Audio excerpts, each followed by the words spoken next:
Hi guys, and welcome to my movie review. And today I will be looking at the film Signs.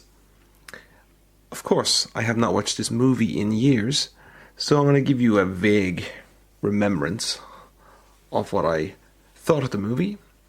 My facts will be incorrect, more than likely, and I will have certain opinions which have developed over the years after hindsight has developed in one's brain from watching the movie. So where to begin? It's an M. Night Shyamalan movie. I do recall enjoying this movie quite a lot when I watched it in the cinema. And then I watched it a couple of times when it came out on DVD. I found the movie very interesting. Not because of the very somewhat disappointing ending, but because of the concepts which were being developed throughout the movie. I found the graphics that were done for the aliens quite unique for its time.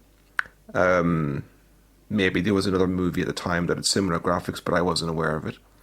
But I felt the design and special effects used for the aliens was very suited to the theme and the color that was used in the movie.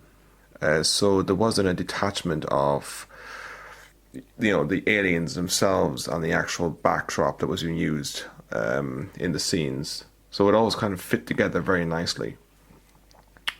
It had Mel Gibson and Joaquin Phoenix, two very good actors. I suppose Mel Gibson isn't as revered as Joaquin Phoenix is right now, but I did enjoy Mel Gibson and his early work, so I was quite pleased to see Mel Gibson in the film. Now, let me see, can I remember what I thought of the movie when I seen it. I think I recall being I was quite scared when I first seen it. I know it's quite a unscary movie now, but when I seen it back when it was released, I think I was quite shocked by the footage.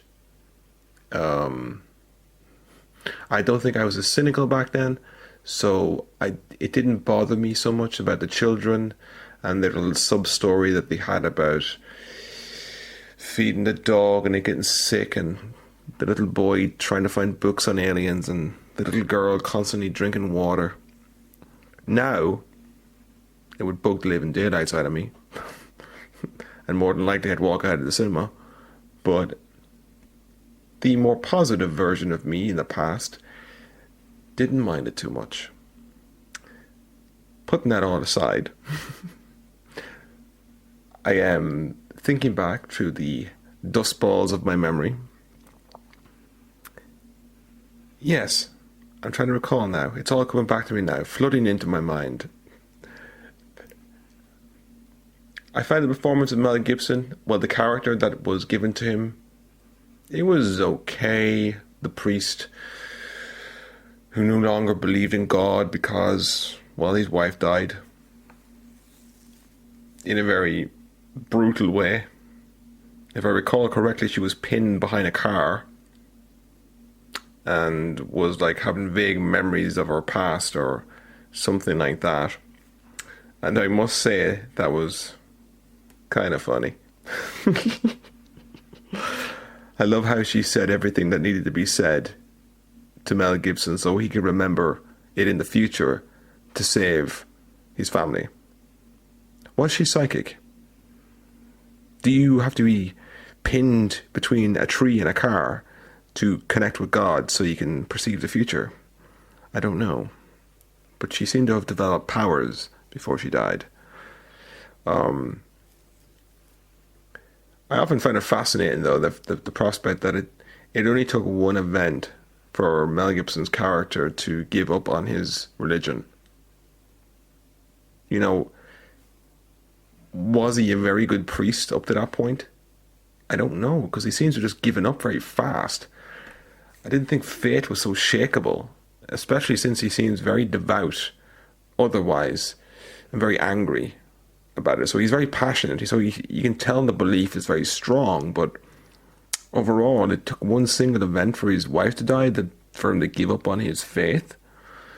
Okay, Mel Gibson, that seems quite fast, and if that was the case, I think many reverence or many priests would give up on their religion if something bad happened in their life. I mean, come on, Mel Gibson. You have to, like, be stronger than that, I guess. Moving on to Joaquin Phoenix. Quite frankly, I find Joaquin Phoenix's character the strongest point of the movie. He was quirky, he was funny. It's kind of a loser.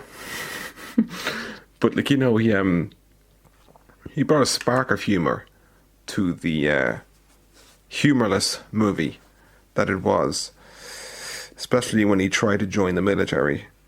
I found his performance was very grounded, very unique. I can see, compared to Mel Gibson's character, or the way he kind of lost his faith and walked around town and people kind of comedically asking him for confession and stuff, I found that character realistic enough, but I find Joaquin Phoenix's character more realistic because you can see that kind of happening to somebody, you know. You can see somebody who had done quite well in sports, and then it just fell to pieces because I believe, if I remember rightly, his statistics of, I don't know baseball, but he had a good, strong swinging statistic, but he missed more than he hit. So apparently that means in baseball he cannot go professional. But he had talent, apparently, just not enough, which kind of left him stuck in town. I believe he was working in some kind of petrol station as a job, and that was keeping him busy while he just stayed on the farm with his brother. From what I remember, I believe he moved there after the wife died. Well, he moved into the barn. I think he lived in the barn, actually. Like, why wouldn't Mel Gibson... Sorry, I've forgotten his name now, the actual character. Why did he make his brother sleep in the barn? I mean, I imagine it was quite nice, but... Am I misremembering that? I might be misremembering that. But we'll move away from the living accommodations of Joaquin Phoenix in the movie, and we'll drive back to the actual story of the movie. So it focuses on the invasion of Earth by these unknown aliens, maybe from space. They could be from the center of the planet. There's no detail into this whatsoever. They seem to possess pretty strong technology, stealth technology at least, which allows them to be completely invisible in the sky. And then they invade Earth, take people. They have a natural ability to emit some gas from their hand which knocks people out or kills them. I don't recall if it actually killed people or just knocked them out. Because I know the boy, the son, had like asthma. So that saved him from something. But I don't know if it actually killed people. I can't remember. But they invade Earth or America, and they steal people for whatever reason. I do not know. To eat them, I guess. I don't know. There's no details behind this. I remember there was a TV show within the film after such event of the invasion, and they were describing that we are harvested by the actual species, but maybe I'm thinking of a different film now.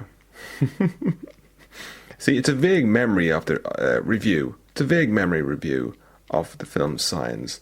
My memory is very broken about this, but I seem to have developed opinions about this movie.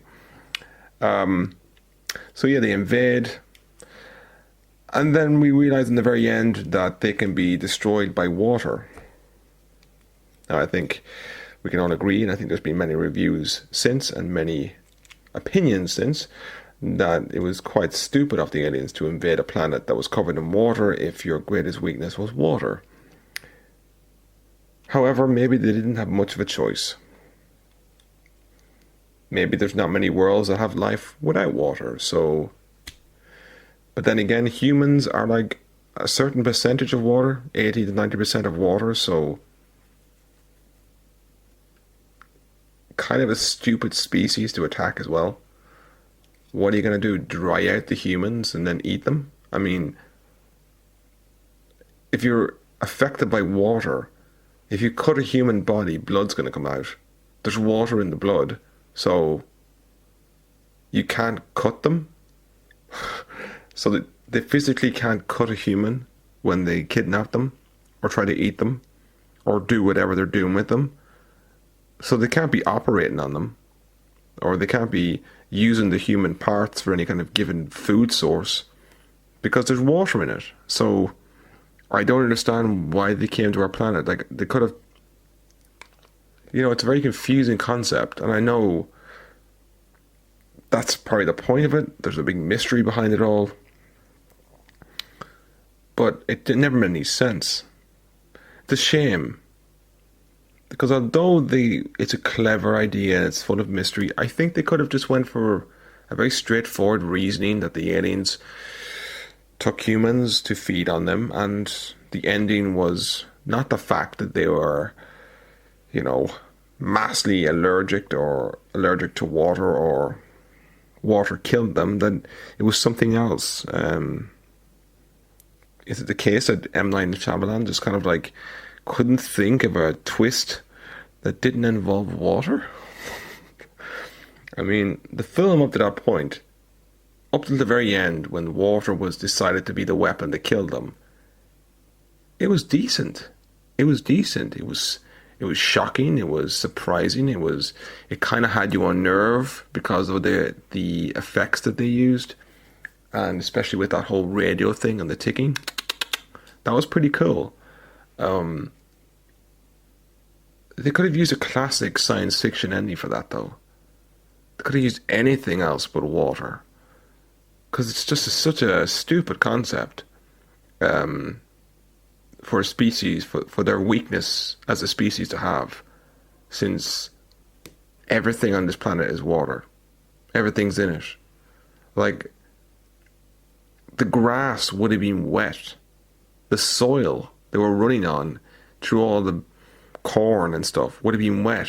Was the corn never wet? I mean, I get it. Maybe they only attack dry countries. They never go into this, but I imagine the grass is damp. It rains sometimes. Like, they couldn't have tactically attacked the entire planet where it never rained anywhere, or that the grass wasn't damp somewhere, or the corn wasn't dripping water at some stage.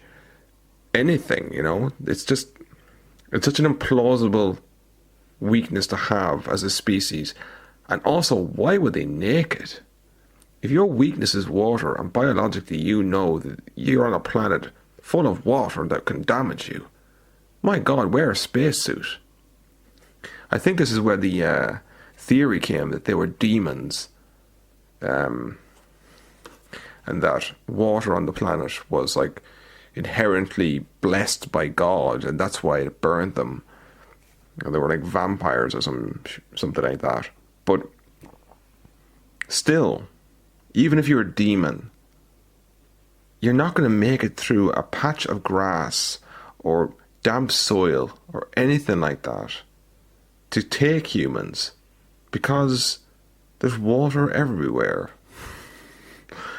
Like, did half their army melt in different areas in the world because they all attacked in countries full of rain or damp leaves on the ground? I mean, that's the problem with the movie. It's a very unthought out twist at the end of the movie. I guess it made it surprising, and I guess it made it that a local man or a local reverend and his brother and his 2 children could survive an alien invasion, but quite frankly, it's annoying. Now I'm remembering the movie, I'm starting to get annoyed by the movie. That's about it in respect of the characters and the storyline. there's not much else to really mention about this film. I'll just summarize now at this stage. I'll just say I enjoyed the movie. I give it a solid 6 out of 10. Would I watch it again? Yeah, I would. From my vague collection of memories, I would go back and watch that again, yes. So that's my cobbled together review on the movie Signs. I hope you enjoyed it. I really enjoyed thinking about it and trying to remember it. I hope you like this video or this podcast. Please leave a comment about what you remember about the movie. Please subscribe so you can help me remember things by subscribing and commenting on the films or on the videos. And thanks for listening. See you guys.